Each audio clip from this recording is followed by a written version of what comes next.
Buenos días, queridos amigos y amigas del Foro de Ciudadanía y Paz. Primero, las disculpas del caso por no haber podido proponerles esta charla la semana pasada. Teníamos problemas de grabación. Ojalá esta vez no pase nada, que todo ande perfectamente desde la perspectiva de la tecnología. Se acordarán probablemente de la última charla que les propuse, que tenía como temática recuperar la conciencia del bien común. Y al final de esa charla les dejé con algunas bombitas, diría yo, sacadas de la tradición cristiana más clásica, como era la cita de San Basilio en su carta a los ricos, que decía: lo que te sobra lo has robado a los pobres, o la expresión de la regla de San Benito, que trata la propiedad privada de vicio abominable. Y podríamos, si lo vamos a hacer, podríamos citar muchas frases y muchas situaciones concretas del Evangelio donde también Jesús se pronuncia al respecto. Seguramente que estas expresiones de la tradición les dejó un poco sorprendidos y en el aire. Y entonces, ¿cómo situarnos como cristianos, como discípulos y discípulas de Jesús, ante esta realidad tan compleja y difícil, arriesgada de lo privado? Es una experiencia además muy moderna, voy a volver a este tema, ¿eh? De lo privado, que también provoca, lo sabemos, una serie de daños enormes a la sociedad, esas grandes mayorías que están excluidas de toda posibilidad de propiedad y de disfrute. Y bueno, en el plan económico, en el plan político, el tema de lo privado, de la privatización, por ejemplo, en el mercado neoliberal, es un tema por discutir todavía, a pesar de que este mismo dogma filosófico neoliberal, como lo vimos con Fukuyama la vez pasada, está en este momento en grave cuestionamiento.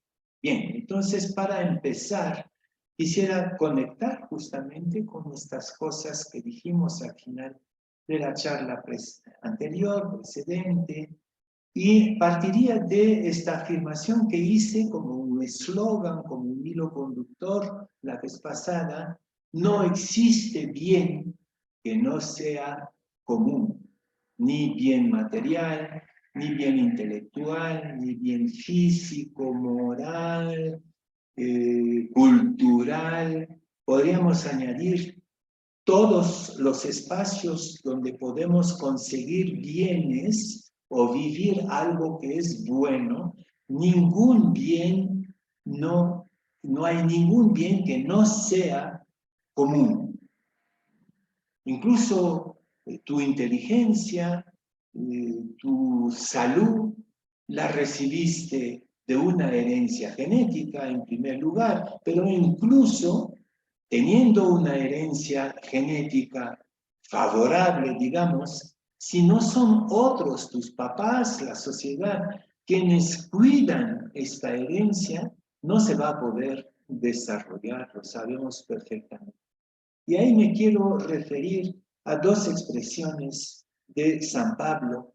La primera, que justamente marca esta dependencia común de todo bien, cuando dice: ¿qué cosa tienes tú que no hayas recibido? Y si no lo has recibido, ¿por qué te portas como si no lo hubieras recibido? Me parece que es una enorme sabiduría y una crítica, un cuestionamiento muy fecundo para lo que vamos a abordar aquí.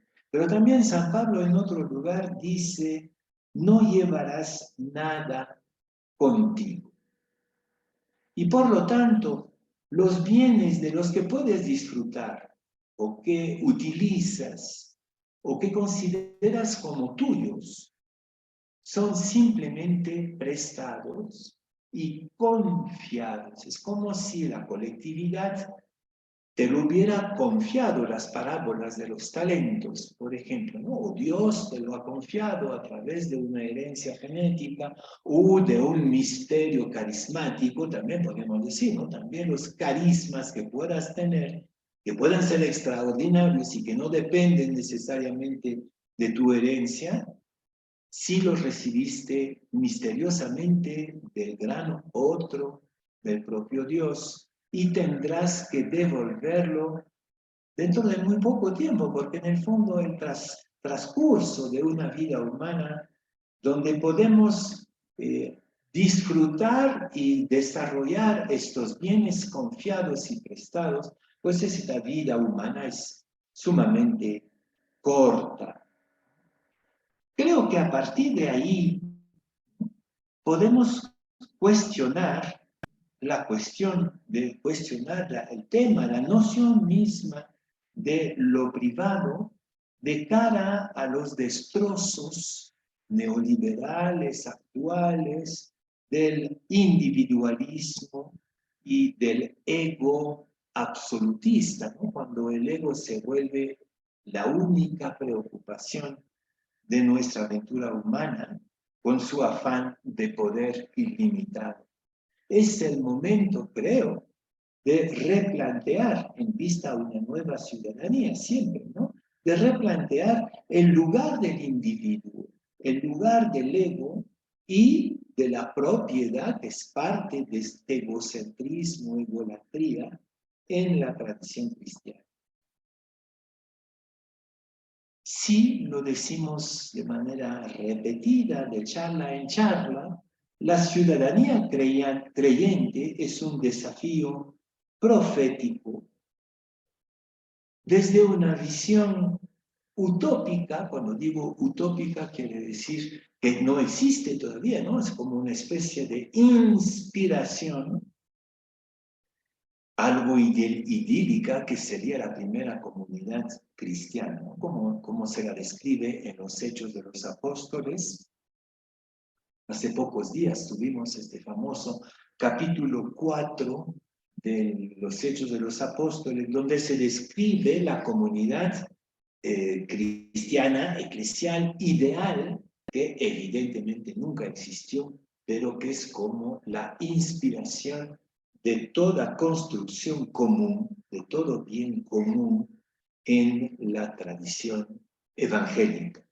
Podríamos hablar en este capítulo 4 de los Hechos de los Apóstoles de una especie de comunismo, entre comillas, evangélico o cristiano, pero voy a precisar lo que entiendo por eso, pasando entonces ya al corazón de la cuestión que tratamos aquí, la tensión entre colectividad, bien común y persona, individuo y sus derechos propios.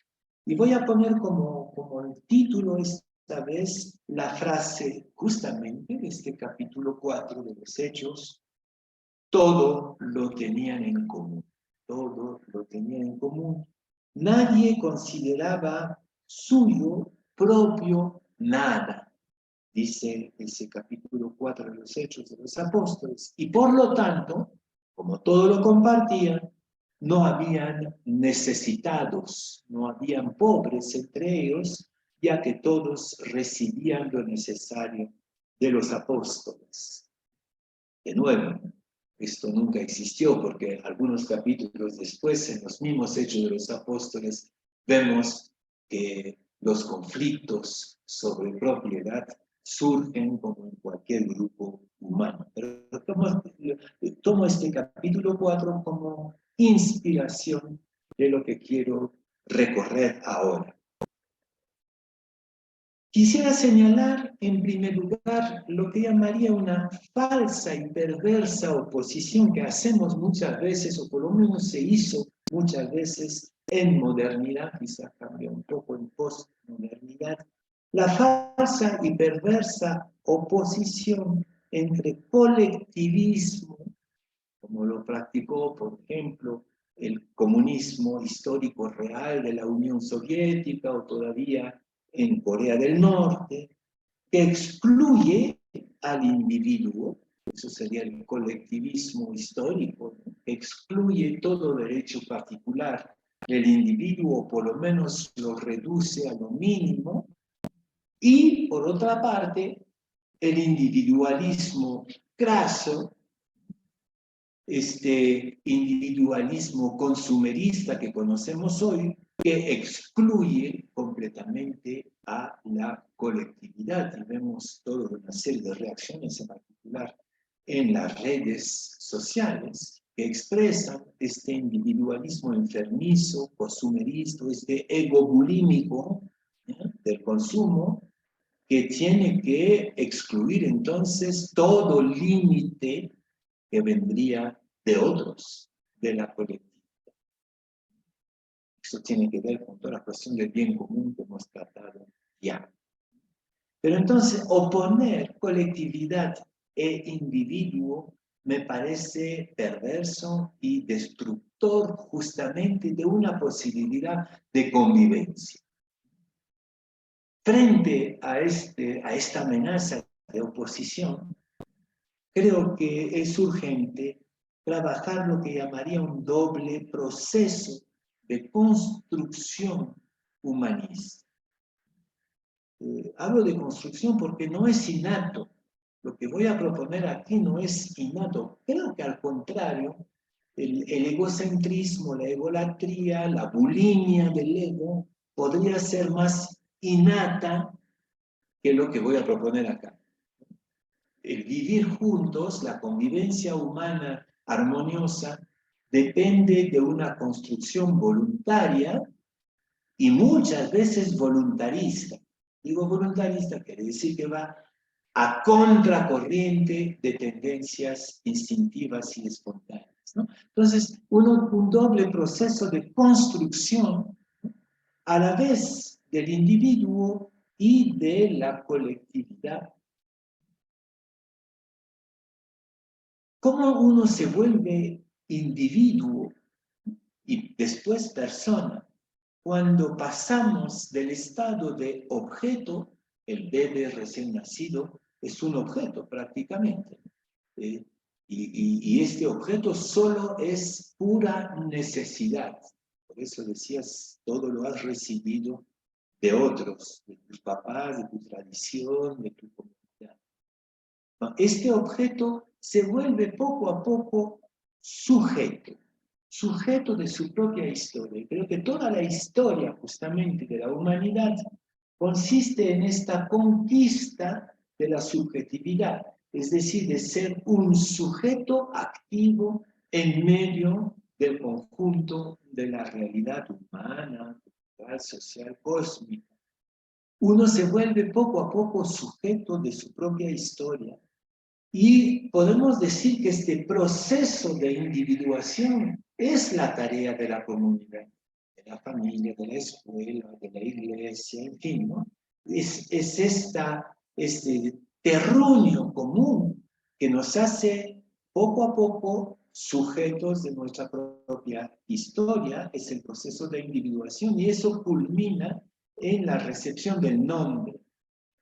El nombre, por ejemplo, cuando Jesús resucitado llama a María Magdalena en San Juan, capítulo 20, ¿ya? Cuando en un primer momento le dice mujer, que ya es una etapa de esta conciencia del sujeto, de la mujer. Pero finalmente la llama por su nombre, María, y cuando ya recibe un nombre, se vuelve individuo, ¿no? Ya, en ese momento se voltea y también reconoce al otro. El individuo es aquel que puede reconocer al otro porque recibió un nombre de los otros, una existencia única, y más allá del nombre, el reconocimiento de parte del grupo de que es realmente una realidad única, irreemplazable, imprescindible. Ese es el sujeto que se vuelve individuo, que se vuelve persona, como lo vamos a decir. Ya se habrán dado cuenta algunos de ustedes que me pueden referir mucho en este momento a la filosofía de Martin Buber, cuyo libro más conocido, más famoso es Yo-Tú, esta relación entre el yo y el tú, como construcción justamente de lo humano, de la conciencia. Pero ya, pasar del objeto, de la criatura objetal, al ser humano sujeto en un proceso de construcción voluntarista, tanto de parte del sujeto como de la comunidad que lo hace sujeto, ¿sí? Es un proceso que implica solidaridad. Y entonces hay un segundo proceso que va a la par con el proceso de individuación, que es el de transformar la colectividad. La colectividad es un ente pasivo, sin alma, sin conciencia, es una simple juxtaposición de objetos. Puede ser una colectividad de animales, una colectividad de plantas, ¿no? La colectividad es la simple agrupación de entes inconscientes. No hay conciencia en la colectividad. Por eso el colectivismo me parece moralmente peligroso, porque no hay conciencia colectiva. Vamos a pasar después a la ciudadanía. Entonces, ese proceso de transformación de la colectividad en una comunidad. ¿Qué cosa es una comunidad? Es cuando la colectividad se ve transformada en una experiencia dinámica, creativa, consciente por las personas, por los individuos que la constituyen. Entonces, la colectividad voluntariamente permite el surgimiento de sujetos, de individuos, pero al mismo tiempo estos individuos al interior de la colectividad le dan a la colectividad una nueva función, un alma, una conciencia, y por lo tanto sí, la comunidad se vuelve verdaderamente una criatura humana. Entonces hay como una reciprocidad permanente entre el volverse individuos desde la colectividad y volverse comunidad, ¿no? Que la colectividad se vuelva comunidad desde el aporte voluntarista también del individuo. Y en este vaivén de individuación y comunitarización, vamos más allá del individuo. Nos volvemos personas. Creo que eso es la intuición básica de Buber y la intuición básica del pensamiento cristiano contemporáneo. Me refiero aquí, y lo voy a repetir varias veces, a el personalismo comunitario de Jacques Maritain, filósofo católico francés. Entonces, en esa perspectiva de construcción mutua voluntarista, cuando digo voluntarista es a contracorriente del instinto espontáneo. Cuando nos damos a esta relación, nos damos cuenta que el ego en el fondo no existe, es una construcción orquestada también, una ilusión, mejor dicho, un fantasma, orquestada por la cultura de consumo y de producción.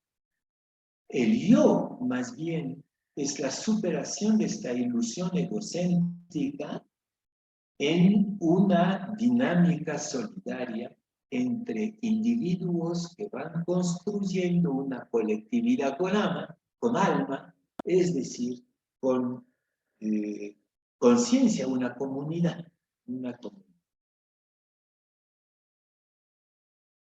En el fondo, la comunidad engendra personas y las personas se vuelven más personas engendrando a la comunidad. Son absolutamente inseparables, incluso a contracorriente de la ilusión egocéntrica. El ego no existe, es una invención, una ilusión orquestada por la cultura de consumo y producción. Me concentro un poquito más ahora sobre la noción misma de privado. Hay que reconocer que esta idea de privado, de lo privado, es algo relativamente reciente y como que cobra sus letras de nobleza, diría yo, en la modernidad. En el mundo occidental, básicamente creo que la idea de sujeto y de privado surge más en la cultura occidental a partir del final del medioevo, en particular en todo lo que es la poesía amorosa del final del medievo, no voy a decir bajo medievo, la de caballería, por ejemplo, ¿no? La poesía de caballería, donde surge, por ejemplo, la mujer como sujeto, objeto de admiración, de contemplación, de amor, ¿no? Pero también como sujeto propio. Y la iglesia va a ser el tiempo también de la devoción moderna, cuyo libro más famoso y clásico es La Imitación de Jesucristo, donde la relación con Dios y la relación con Cristo es una relación de subjetividad. Lo vemos también mucho en los oratorios, esas grandes obras musicales de Handel o de Bach, por ejemplo, y en particular en los arias de estos grandes oratorios, donde el músico expresa su fe de manera sumamente, eminentemente subjetiva. Entonces podemos decir que el subjetivismo empieza ahí, en Occidente, un poco en todos los países de Europa simultáneamente. Hay toda una corriente, por ejemplo, mística muy importante, que es la corriente de estas mujeres de Dios que se llamaron las beguines, sobre todo en Europa del Norte, donde sí la fe se vuelve básicamente subjetiva, ¿no? Es decir, relación de un yo y un tú, y eso se vuelve fundamental en la fe bíblica, en la fe cristiana, el tú, el Dios a quien yo puedo decir tú y que me dice tú a mí, ¿no? Y que yo ante el cual me puedo situar como un yo. Pero esto esa subjetividad rica, profunda, misteriosa, ¿no? Que revela de cierta manera el secreto del rey, como dice el libro de Tobías, secreto del rey, esto más íntimo a mí mismo que yo mismo, esto que yo mismo no puedo expresar, esto es la quinta esencia de lo subjetivo, de la subjetividad, y que es eminentemente rico y bello a nivel espiritual, está amenazado hoy, esta subjetividad está amenazada por la exposición permanente a lo público. Es como si esta riqueza de lo subjetivo, por el mecanismo digital, o por los algoritmos, etc., estuviera amenazada por un espía permanente, como si tenemos la ilusión que frente a nuestra pantalla estamos solos, somos perfectamente subjetivos y eso nos permite, por ejemplo, mandar insultos a medio mundo de manera anónima, y sin embargo estamos espiados constantemente por motivos económicos, pero a veces por motivos ideológicos también. Entonces, esa confusión de lo privado y de lo público hoy día marca como una crisis muy grave de una conquista que fue la conquista de la modernidad y de sus primicias, diría yo, ¿no? En la sociedad occidental, en el Renacimiento, en el alto medioevo. ¿No? Esta subjetividad está amenazada por el falso individualismo aislado de la cultura digital. El secreto del rey es responsabilidad del sujeto en comunidad, ¿no? Como que el sujeto tiene que preservar, cuidar, es una palabra muy bella hoy día, ¿no? Que se utiliza mucho, cuidar el secreto de la comunidad y la comunidad tiene que ir cuidando el secreto del sujeto, el secreto del rey, lo subjetivo, lo único, lo intocable, lo no violable, lo que estamos violados sin saber constantemente, justamente por estos espías tecnológicos.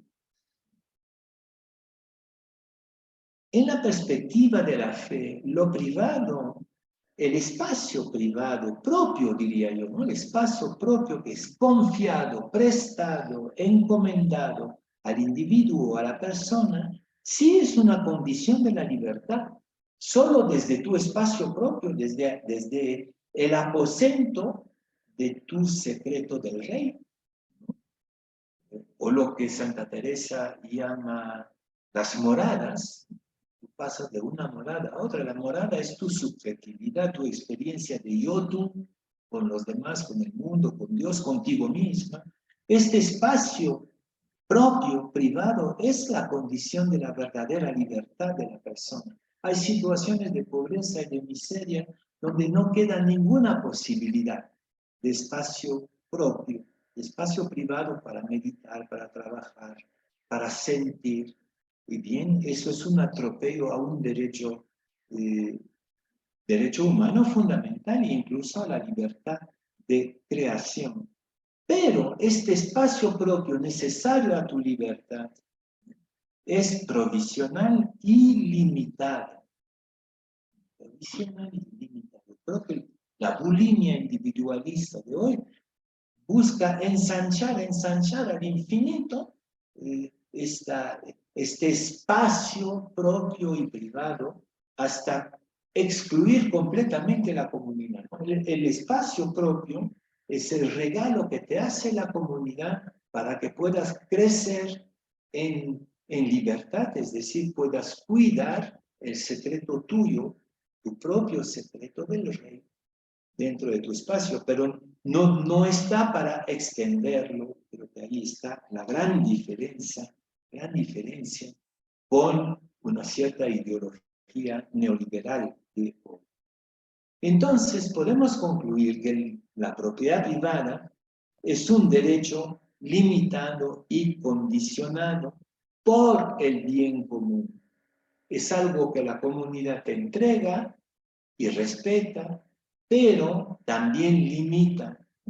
Toda propiedad privada, todo espacio privado es un derecho limitado y condicionado por el bien común. Acuérdense de lo que decía el capítulo 4 de los Hechos: nadie consideraba suyo lo que tenía. Creo que ahí está realmente la expresión de lo que quiero compartir. Y el vicio del que habla San Benito, el vicio de la propia privada, es el vicio de la acumulación privada y de la confiscación, ¿no? La enfermedad de la economía neoliberal tiene que ver con la acumulación y la confiscación y por lo tanto la exclusión de todos los demás de ese pastel común. Todo bien es común, pero si tú acumulas y confiscas, ya no permites que los demás accedan a este espacio del secreto del rey. Termino. Quizás sea un poco complejo lo que estoy compartiendo aquí, porque tiene elementos de la tradición cristiana, elementos de la filosofía contemporánea, y sobre todo una reflexión sobre nuestra ética en contexto de crisis social, política, gravísima y religiosa también. Bien, concluyo. ¿Qué tiene que ver todo esto con la ciudadanía creyente de la que estoy hablando desde mucho tiempo ya? Ciudadanía creyente tiene que ver con esta expresión de Jacques Maritain: personalismo comunitario. Creo que el humanismo cristiano, el humanismo evangélico, es un personalismo comunitario. Es lo que intenté explicar en la segunda parte de esta charla. para entender cómo integrar esta cuestión de la propiedad privada en la construcción de una ciudadanía creyente. Pero quiero contrastar de nuevo dos épocas. Yo creo que hemos salido de una época que David Riesman, en los años 60 y 70, llamaba la muchedumbre solitaria. Era el tiempo de la civilización de masas, televisión, la radio. Como que la cumbre de esta civilización de masas es el sistema nazi, y todos los fascismos, que a través de los medios de comunicación manipulan una masa informe, inconsciente, en vista a una respuesta automática, sin pasar por la libertad del secreto del rey, de la subjetividad. Eso fue la civilización de masas que provocó tantos destrozos políticos a través del fascismo, del nazismo, y bueno, hay que decir entre paréntesis que hay actualmente tentaciones de volver a esta práctica de la muchedumbre solitaria, de esta masa informe, inconsciente, a quien se puede manipular de cualquier manera para que responda automáticamente a los intereses de un grupo económico o político, ¿ya? Pero creo que hemos pasado con la postmodernidad a una nueva situación que la llamaría, no sé si es correcto, la soledad digital o la soledad en red. La ilusión de que frente a tu pantalla tú estás solo en decidir de tus opciones y que tú puedes incluso decidir de tus relaciones, de su selección, de su duración, de sus condiciones, como que detrás de la pantalla tienes toda la posibilidad de manipular a tu gusto tus relaciones, pero eso es una total ilusión también. Quizás de manera diferente estás tan manipulado como cuando estábamos en la muchedumbre solitaria de la civilización de masas. Lo importante en esta búsqueda y construcción de ciudadanía creyente es volver a la dialéctica, al movimiento entre persona como creación de la comunidad y comunidad como creación de las personas. El individuo solidario en una colectividad viva y consciente.